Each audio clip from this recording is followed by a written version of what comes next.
ಮಧ್ಯಪ್ರಾಚ್ಯ ಸಂಘರ್ಷದಲ್ಲಿ ಕೊನೆಗೂ ಕದನ ವಿರಾಮ ಘೋಷಣೆಯಾಗಿದೆ. ಮಿಸೈಲ್ಗಳ ಅಬ್ಬರಕ್ಕೆ ಬ್ರೇಕ್ ಬಿದ್ದಿದೆ. ರಣರಂಗದಲ್ಲಿ ಶಾಂತಿಯ ಮಂತ್ರ ಸದ್ಯ ಜಪಿಸಲಾಗ್ತಾ ಇದೆ.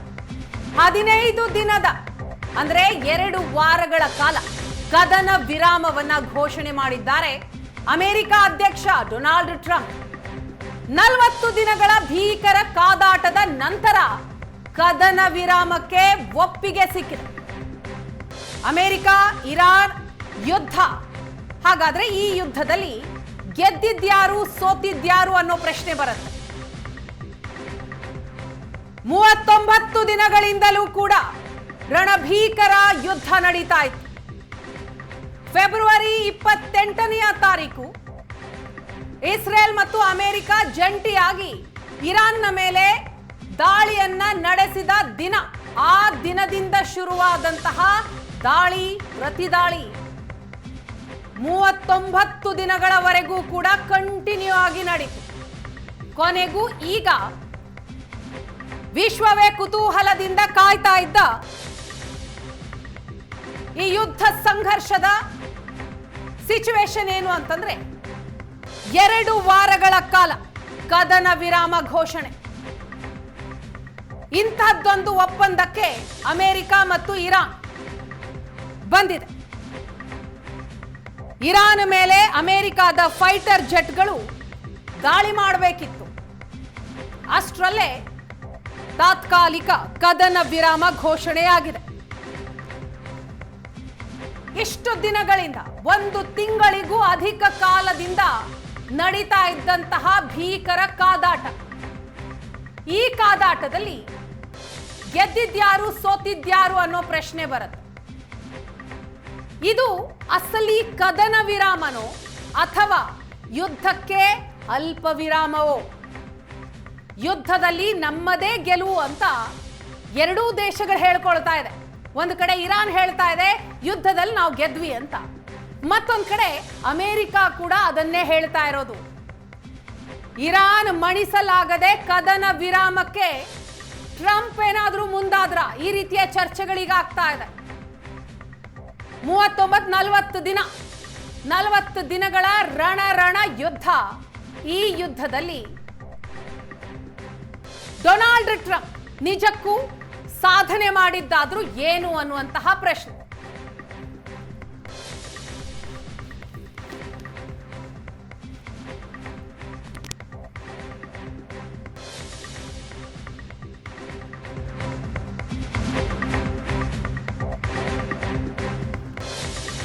ನಲವತ್ತು ದಿನಗಳ ಯುದ್ಧಕ್ಕೆ ವಿರಾಮ, ಆದರೆ ರಣರಂಗ ಇನ್ನೂ ಹೊತ್ಕೊಂಡು ಉರಿತಾ ಇದೆ. ಇರಾನ್ ಇಸ್ರೇಲ್ ನಡುವೆ ಕ್ಷಿಪಣಿ ದಾಳಿಗಳು ಮುಂದುವರೆದಿದ್ದಾವೆ. ಇರಾನ್ನ ತೈಲ ಸಂಗ್ರಹಾಲಯವನ್ನ ಗುರಿಯಾಗಿಸಿಕೊಂಡು ಇಸ್ರೇಲ್ ಮತ್ತೆ ಅಟ್ಯಾಕ್ ಮಾಡಿದೆ. ಅದೇ ರೀತಿ ಇರಾನ್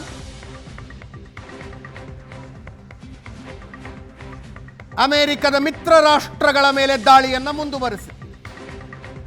ಹಿಂಗಾಗುತ್ತಿದೆ. ಆಪರೇಷನ್ ಸಿಂಧೂರಕ್ಕೆ ವಿರಾಮ ಘೋಷಣೆಯಾದ ನಂತರವೂ ಕೆಲವು ಗಂಟೆಗಳ ಕಾಲ ದಾಳಿ ಪ್ರತಿದಾಳಿಗಳ ಮುಂದುವರೆದಿದೆ.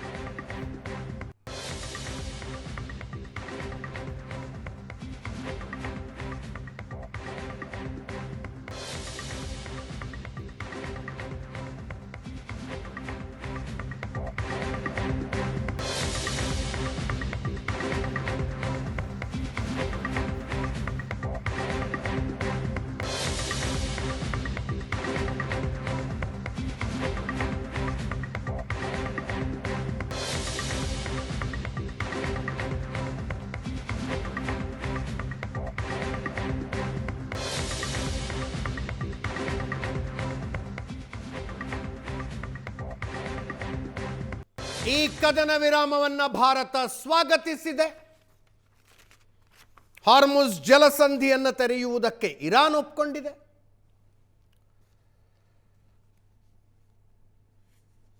ಅಂದುಕೊಂಡಂತೆ ಎಲ್ಲವೂ ಆದರೆ ತೈಲ ಸಂಕಷ್ಟ, ಅನಿಲ ಸಂಕಷ್ಟವನ್ನು ಏನು ಭಾರತ ಎದುರಿಸ್ತಾ ಇದೆ ಅದು ಸರಿ ಹೋಗುತ್ತೆ.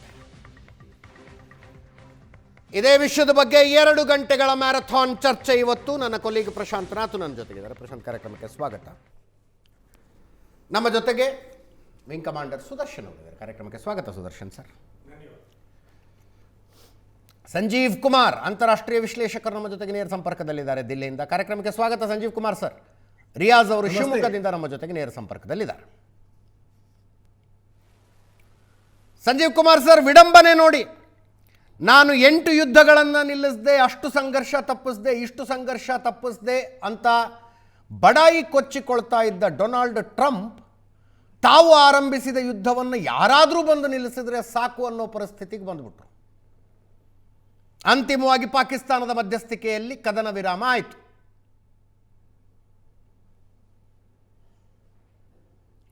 ಇದು ಪಾಕಿಸ್ತಾನ ಮಧ್ಯಸ್ಥಿಕೆ ವಹಿಸಿದೆ ಅಂದ್ರೆ ನಿಮ್ಗೊಂದು ಬೆಲ್ ರಿಂಗ್ ಆಗಲ್ವೇನು?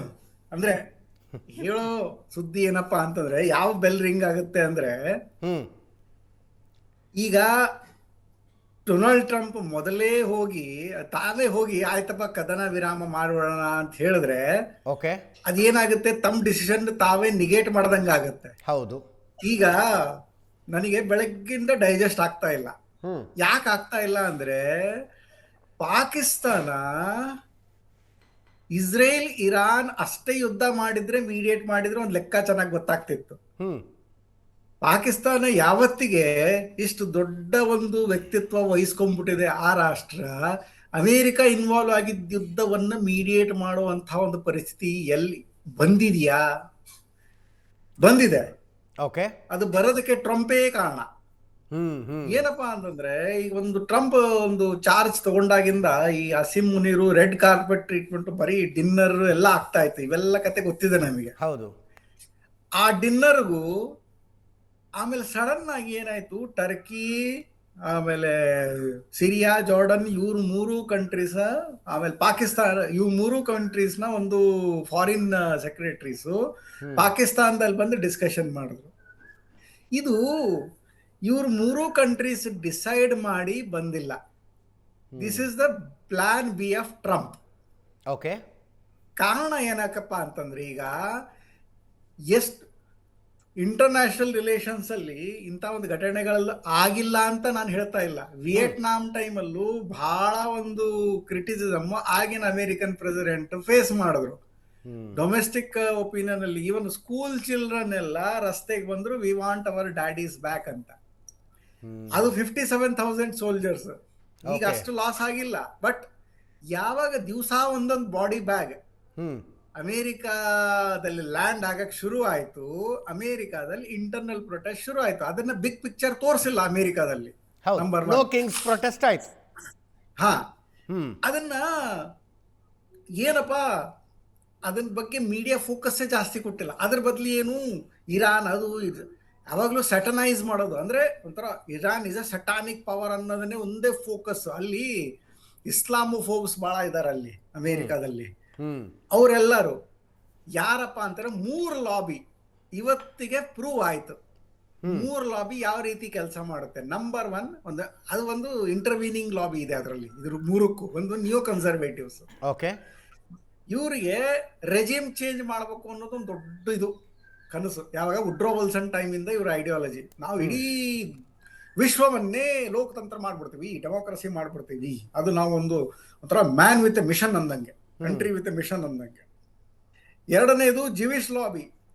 ಜಿವಿಶ್ ಲಾಬಿ ನಾನು ಮೊದಲು ಹೇಳಿದ್ದೀನಿ, ಅಮೇರಿಕಾದಲ್ಲಿ ಮೋಸ್ಟ್ ಸ್ಟ್ರಾಂಗೆಸ್ಟ್ ಮಿಡಲ್ ಕ್ಲಾಸ್. ಅದು ವೈಟ್ ಕಾಲರ್ ಏನಿದೆಯಲ್ಲ, ಅಮೇರಿಕನ್ ವೈಟ್ ಕಾಲರ್ ಜಾಬ್ಸ್ ಇದರಲ್ಲಿ ಪ್ಲಸ್ ಬಿಸ್ನೆಸ್ ಮ್ಯಾನ್ ಬಹಳ ಪ್ರಾಮಿನೆಂಟ್ ಜಿವಿಶ್ ಲಾಬಿ. ಮೂರನೇದು ಇವ್ಯಾಂಜಲಿಕಲ್, ಇದು ಕ್ರಿಶ್ಚಿಯನ್ಸ್. ಇವ್ರದ್ದು ಏನು ಮಿಷನ್ನು, ಈಗ ಮಿಡಲ್ ಈಸ್ಟ್ ಏನಿದೆಯಲ್ಲ, ಕ್ರಿಶ್ಚಿಯಾನಿಟಿಗೆ ಒಂದು ಬರ್ತ್ ಪ್ಲೇಸ್ ಅದು. ಆದರೆ ಅಲ್ಲಿ ಯಹೂದಿಯರು ಇದ್ದಾರೆ, ಮುಸ್ಲಿಮ್ಸು ಇದ್ದಾರೆ. ಅಮೇರಿಕಾದಲ್ಲಿ 3 ಪರ್ಮಿಟೇಷನ್ ಕಾಂಬಿನೇಷನ್ಸ್ ನಡೀತವೆ. ರಿಲಿಜಿಯನ್ ಇಂದ ಕಂಟೆಕ್ಸ್ಟ್ ಅಲ್ಲಿ ನೋಡಿದ್ರೆ ಇವ್ಯಾಂಜಲಿಕಲ್ಸು, ಆಮೇಲೆ ಈ ಒಂದು ಬಿಸ್ನೆಸ್ ಲಾಬಿಯಿಂದ ನೋಡಿದ್ರೆ ಜ್ಯೂಸ್, ಆಮೇಲೆ ಜ್ಯೂಸ್ ಅಂಡ್ ಮುಸ್ಲಿಮ್ಸ್ ನೋಡಿದ್ರೆ ಇರಾನ್ನೇ ಯಾಕೆ ಟಾರ್ಗೆಟ್ ಮಾಡುತ್ತಪ್ಪ ಯಾವಾಗ್ಲೂ ಹಳೆ ಕತೆ ಮುಗಿದೋಯ್ತು. ಇವನ್ ಹುಸ್ನೆ ಮುಬಾರಕ್ ಆಯ್ತು, ಆಮೇಲೆ ಗಫರ್ ನಾಸಿರ್ ಆಯ್ತು, ನ್ಯಾಮ್ ಫೌಂಡರ್ ಏನಿದ್ರಲ್ಲ ಅವರೆಲ್ಲ ಟೈಮಲ್ಲಿ ಇಸ್ರೇಲ್ ಒಂದು ಮೇಲ್ಗೈ ಸಿಕ್ಕಿತ್ತು ಅವರಿಗೆ. ಹ್ಮ್ ಯಾವ ಕಂಟ್ರಿ ಉಳಿದಿತ್ತಪ್ಪ? ಇರಾನ್. ಇರಾನಿಗೆ ಇವತ್ತಿಗೆ ಇರಾನಿಗೆ ಸ್ಯಾಂಕ್ಷನ್ಸ್ ಹಾಕಿರ್ಲಿಲ್ಲ ಅಂದ್ರೆ ಅದ್ರ ಎಕಾನಮಿ ನಾವು ಲೆಕ್ಕಕ್ಕೆ ಹಾಕಕ್ ಬರ್ತಿರ್ಲಿಲ್ಲ. ಆಲ್ಮೋಸ್ಟ್ $2 ಟ್ರಿಲಿಯನ್ ಎಕಾನಮಿ ಟಚ್ ಆಗ್ತಾ ಇತ್ತು ಅದು. ಮಧ್ಯಪ್ರಾಚ್ಯದ ರಾಷ್ಟ್ರಗಳಿಗೆ ಯಾವುದಕ್ಕೂ ಇಲ್ಲದೆ ಇರೋ ಅಡ್ವಾಂಟೇಜಸ್ ಪೊಸಿಷನ್ನಲ್ಲಿ, ಜಿಯೋಗ್ರಫಿಕಲ್ ಅಡ್ವಾಂಟೇಜಸ್ ಪೊಸಿಷನ್ನಲ್ಲಿ ಇರಾನ್ ಇದೆ. ಜಾಗ್ರಫಿ ಅಷ್ಟೇ ಅಲ್ಲ, ಎಕಾನಮಿ ಇಂಪ್ರೂವ್ ಆಗಿತ್ತು ಅವ್ರದ್ದು ಲಾಸ್ಟ್ 40 ವರ್ಷದಲ್ಲಿ. Martin Indyk dual containment policy 1991 ನಲ್ಲಿ ತಂದಿದ್ದ ಕಾರಣನೇ ಇದು.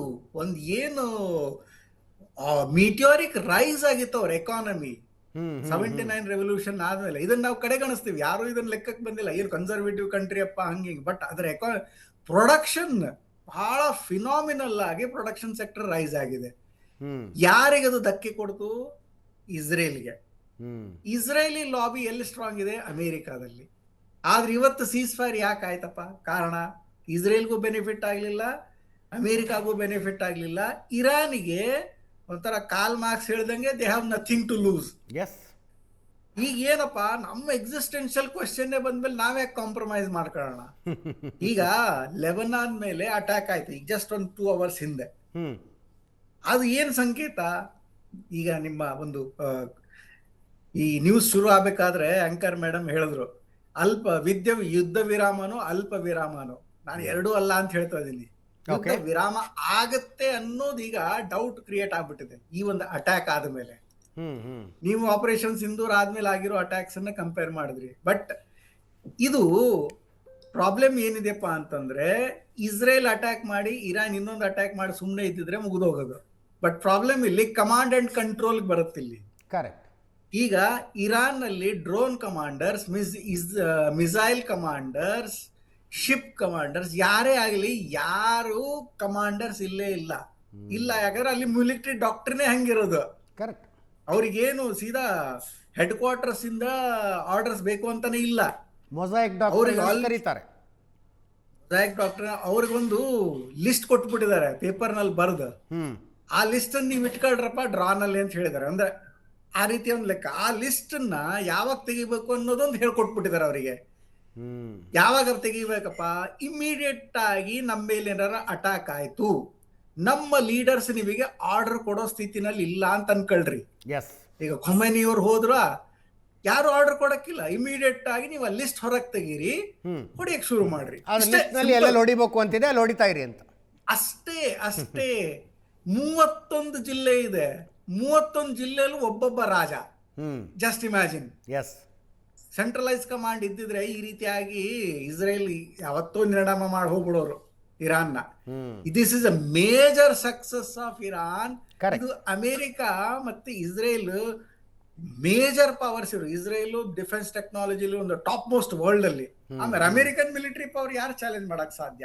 ಆದ್ರೆ ಮಿಡಲ್ ಈಸ್ಟ್ ಅಲ್ಲಿ ಪುನಃ ಅಮೆರಿಕ ಸೋತಿದ್ದಾರೆ ಅಂತ ಹೇಳ್ಕೊಳಕ್ತಾ ಇರಲ್ಲ. ನಿಮ್ ಆಂಕರ್ ಮೇಡಮ್ ಇನ್ನೊಂದು ಹೇಳಿದ್ರು, ಇಸ್ರೇಲ್ ಗೆದ್ರು ಅಂತ ಅವ್ರು ಹೇಳ್ಕಂತಾರೆ, ಇರಾನ್ ಗೆದ್ರು ಅಂತ ಅವ್ರು ಹೇಳ್ಕಂತಾರೆ. ನಾನ್ ಹೇಳೋದು ಟ್ರಂಪ್ ಸೋತಿದೀನಿ ಅಂತ ಹೇಳ್ಕೊಳ್ತಿಲ್ಲ, ಅಷ್ಟೇ ಇದು ಕತೆ.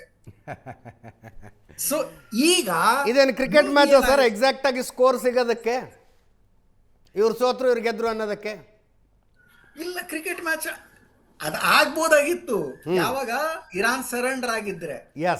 ಈ ಸೀಸ್ ಫೈರ್ ನಿಂದ ಗೆಲುವು ಸೋಲು, ಈವನ್ ಇರಾನ್ ಗೆದ್ದಿದ್ದಾರೆ ಅಂದ್ರೆ ಐ ಕ್ಯಾನ್ ಅಗ್ರಿ. ಯಾಕೆ ಗೊತ್ತಾ? ಇಷ್ಟು ದೊಡ್ಡ ಚಾಲೆಂಜ್, ಆ ಒಂದು ಕಷ್ಟದ ಪರಿಸ್ಥಿತಿಗಳಲ್ಲಿ ಏನ್ ಇರಾನ್ ಕೊಟ್ಟಿದ್ದಾರೆ ಅಮೆರಿಕ ಚಾಲೆಂಜ್, ಅಮೆರಿಕ ಮತ್ತೆ ಇಸ್ರೇಲ್ಗೆ ಇಷ್ಟು ದೊಡ್ಡ ಚಾಲೆಂಜ್ ಯಾರು ಕೊಡಕ್ಕಾಗಿಲ್ಲ. ಇರಾನಿನ ಪಾಲಿಗೆ ಗೆಲುವು ಅಂದ್ರೆ ಏನು ಅನ್ನುವುದು ಪ್ರಶ್ನಾರ್ಥಕ. ರಣರಂಗದಲ್ಲಿ ಗಟ್ಟಿಯಾಗಿ ನಿಂತುಕೊಳ್ಳುವುದೇ ಗೆಲುವು. ಅವರು ಕೊಟ್ಟಿದ್ದ ಪ್ರೆಷರಿಂಗ್ ನಾವು ಬೌ ಡೌನ್ ಆಗ್ಲಿಲ್ಲ. ಸ್ಟೇಟ್ ಆಫ್ ಹಾರ್ಮೋನ್ಸ್ ನಾವು ತಗೊಂಡ್ವಿ, ಆಮೇಲೆ ನಮ್ಮ ಕಂಡೀಷನ್ ಈಗ ಟೋಲ್ ಹಾಕ್ತಿವಿ ಅಂತಾರೆ. Their objective is served. Correct. ಈ ಫೆಬ್ರವರಿ 22ಕ್ಕೆ ಡೊನಾಲ್ಡ್ ಟ್ರಂಪ್ ಏನಂದಿದ್ರು, 2 ಆಬ್ಜೆಕ್ಟಿವ್ ಇತ್ತು. ಆ ದೊಡ್ಡ ಸ್ಪೀಚ್ ಹೆಂಗಿತ್ತು ಅಂದ್ರೆ ಒಂಥರ ನೆಹರೂವಿಯನ್ ಮಿಡ್ ನೈಟ್ ಸ್ಪೀಚ್ ಇದ್ದಂಗಿತ್ತು, freedom at midnight speech ಇದ್ದಂಗಿತ್ತು ಅದು. Iranians you have a great opportunity ಹೌದು. ರೈಸ್ ಅಗೇನ್ಸ್ಟ್ ಹಿಂಗ್ ಅಂದ್ರ ಏನ್ ಆಯ್ತಾ ರೆಜಿಮ್ ಚೇಂಜ್ ಆಗಲಿಲ್ಲ. ಆಗ್ಲಿಲ್ಲ. IRGC ಸೇಮ್ ಪೊಸಿಷನ್ ನಲ್ಲಿದೆ, ನಂಬರ್ 1.